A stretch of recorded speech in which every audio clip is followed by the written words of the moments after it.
안녕하세요, 부자아빠입니다. 비트가 요 며칠 좀 지루한 움직임을 보여주고 있죠. 그렇지만 저는 이 정도 시세에서 멈출 비트코인이 아니라고 생각하기 때문에 왜 비트코인이 더 상승할 수 있을 것 같은지에 대한 3가지 이유와 온체인 데이터를 통해 분석해보는 비트코인에 대한 이야기로 진행해 볼게요. 그럼 시작합니다.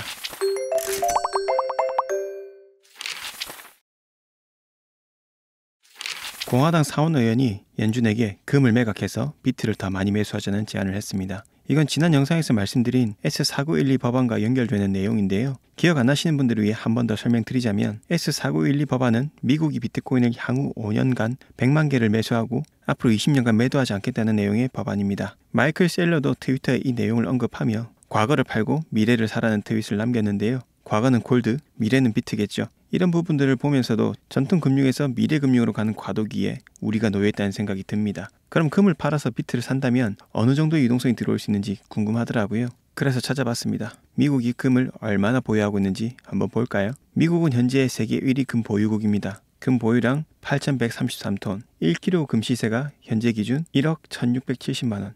여기에 8,133톤을 곱하면 현재 미국이 보유하고 있는 총 금 가치는 약 950조가량이 됩니다. 일경이 조금 안 되죠. 이 중에 약 15% 정도만 매각해도 비트코인 추가 100만 개는 금방 채우겠네요. 만약에 이 부분이 승인된다면 비트코인 다시 한번 떡상할 수 있을 것 같습니다. 이후에 마이클 셀러는 트위터에 이런 거를 한 번 더 남겼는데요. 영문을 그대로 이야기하면 내가 생각하기에 셀러트래커닷컴은 녹색점이 더 필요할 것 같다 라고 하죠. 무슨 말이냐? 이 셀러트래커닷컴은 마이크로스트래티지의 포트폴리오를 추적하는 사이트인데 여기 보시는 녹색 점들은 마이클 셀러가 비트를 매수한 시점들입니다. 녹색 점이 더 필요할 수도 있다는 말은 비트를 추가로 더 매수하겠다는 말이 될 수 있겠죠. 그리고 나서 3일 뒤에 51,780개의 비트코인을 매수하며 총 33만 1,200BTC를 보유하게 되었습니다.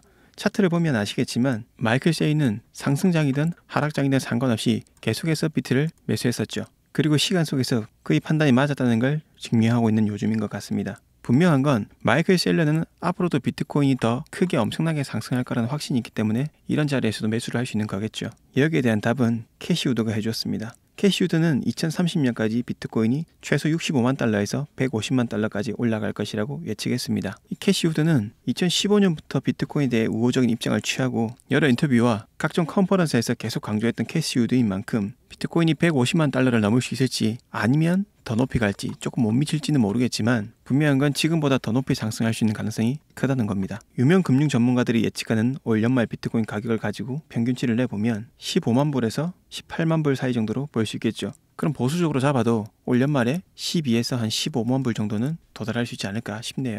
미국 헤지펀드의 전설이라 불리는 폴 튜더 존스는 포트폴리오의 비트코인 현물 ETF IBT를 보유하고 있다고 합니다. 헤지펀드에서 큰 영향력이 있는 폴 튜더 존스 효과로 헤지펀드 쪽에서 비트코인에 대해서 더 집중받으면서 매수세가 들어오고 있고 존스는 IBT를 5배나 늘려서 총 2,228억 원 가량의 비트코인을 보유하게 되었습니다. 그런데 저는 이 부분에 대해서 좀 더 의미 있게 생각하는데요. 왜냐하면 폴 튜더 존스는 헤지펀드 업계에서 가장 안정적이고 성공적인 매니저 중 한 명으로 인정받고 있습니다. 뛰어난 투자 실적뿐 아니라 시장에 대한 날카로운 통찰력으로도 투자자들에게 큰 영향을 미치는 인물이기 때문에 이 소식은 상당히 의미가 있는 것이겠죠. 헤지펀드라는 단어는 많이 들어보셨을 텐데 과연 헤지펀드가 비트코인에 주는 의미가 무엇인지에 대해 깊이 있게 이야기하거나 깊이 있게 생각해 보신 분은 많지 않을 것 같습니다. 그래서 오늘은 이 부분에 대해서 이야기를 해볼까 해요. 왜냐하면 미국 금융시장에서 헤지펀드는 중요한 부분 중에 하나인데요. 헤지펀드는 주식, 채권, 통화, 원자재 등 다양한 자산군에 투자해서 수익을 창출하는 투자 펀드입니다. 헤지라는 단어는 리스크를 회피한다는 뜻으로 헤지펀드의 초기 목적은 시장의 하락 위험으로부터 투자 자금을 보호하는 것이었죠. 상승이 예상되는 자산을 매수하고 하락이 예상되는 자산을 공매도해서 수익을 창출하고 전 세계 경제와 시장의 큰 흐름, 금리나 환율, 정치적 이벤트 등을 분석해 투자하며 데이터와 알고리즘을 활용한 컴퓨터 기반 투자 전략을 활용하기도 합니다. 비상장 기업이나 부동산, 인프라 등 이처럼 다양한 금융 상품에 투자를 하는 기관이 헤지펀드인 거죠. 이 헤지펀드는 주식시장 평균보다 높은 수익률을 목표로 하고 변동성이 큰 자산도 활용을 해요. 앞서 말씀드린 것처럼 다양한 자산군과 시장에 분산 투자하고 리스크 관리에 대해서도 굉장히 중요하게 생각합니다. 일반적으로 헤지펀드가 관심을 가지는 기준의 종목은 성장 가능성이 높은 매출, 수익, 시장 점유율이 꾸준히 증가하거나 아니면 혁신적인 기술을 가지고 독점적인 시장 포지션을 가진 회사, 그리고 시장에서 가치가 과소평가된 주식이나 부동산, 원자재, 변동성이 높으면서 금리 변화나 인플레이션, 경기 사이클과 연관된 자산 또는 정보 정책의 혜택을 받을 가능성이 높은 섹터, 이런 기준으로 종목을 선별해 투자했었습니다. 이런 헤지펀드들은 불과 몇 년 전까지만 해도 비트코인을 투기적 자산으로 생각해서 불안정하고 위험한 자산이라고 배척했었는데 지금은 인식이 바뀌면서 비트코인에 투자하는 헤지펀드들이 증가하고 있고 비트코인에 대해서 정식 금융자산으로서 인정하기 시작했다는 의미가 되겠죠. 그래서 비트코인이 인플레이션 해지 수단으로서 점점 더 자리를 잡아가고 있는 모습을 보여주고 있고 비트코인을 통해 발전해 나갈 미래 금융에 투자하고 있다는 의미가 되는 것 같습니다. 지금은 전 세계 금융 생태계가 변화를 맞이하고 있는 과도기에 있는 것 같습니다. 전통 자산에서 디지털 자산으로의 투자 비율이 점점 더 높아지고 있고 그런 만큼 새로운 투자 전략들이 등장하면서 금융과 기술의 융합으로 혁신이 일어나고 있죠. 글로벌 경제에도 큰 변화가 일어나고 있는 시점에 우리는 비트코인과 암호화폐에 투자를 하고 있는 것입니다. 그렇기 때문에 우리에게 지금 큰 기회가 있다고 생각할 수 있겠네요. 지금부터 온체인 데이터 통해 앞으로 흐름 체크해 볼게요. 녹색 영역은 투자자들이 비트코인을 매도하고 있을 때를 나타내는데요. 현재 자료도 보시면 매도를 하고 있음에도 비트 가격이 크게 떨어지지 않는다는 건 그만큼 비트코인에 대한 수요가 증가하면서 가격이 안정적으로 유지되고 있는 것 같습니다. 현재 상황으로 보면 비트가 조금 더 올라 100K를 달성하면 이 구간은 심리적인 저항 구간으로도 작용해 매도세가 크게 한번 발생할 수도 있는 구간이라는 거 참고해 주시면 좋을 것 같아요. 그래서 지금 수익 나고 있는 알트코인들이 있다면 어느 정도 분할해서 매도에 나가며 현금 비중을 조금은 늘려야 될 시기일 수도 있다는 점 참고해 주시면 될 것 같아요. 물론 이후에 비트코인은 더 크게 간다는 관점은 변함이 없지만 너무 현금이 없으면 심리적으로 불안하기 때문에 리스크 관리는 필요하다 생각합니다. 그래도 큰 걱정할 필요가 없는 건 트럼프 당선 이후로 스테이블 코인의 공급량은 크게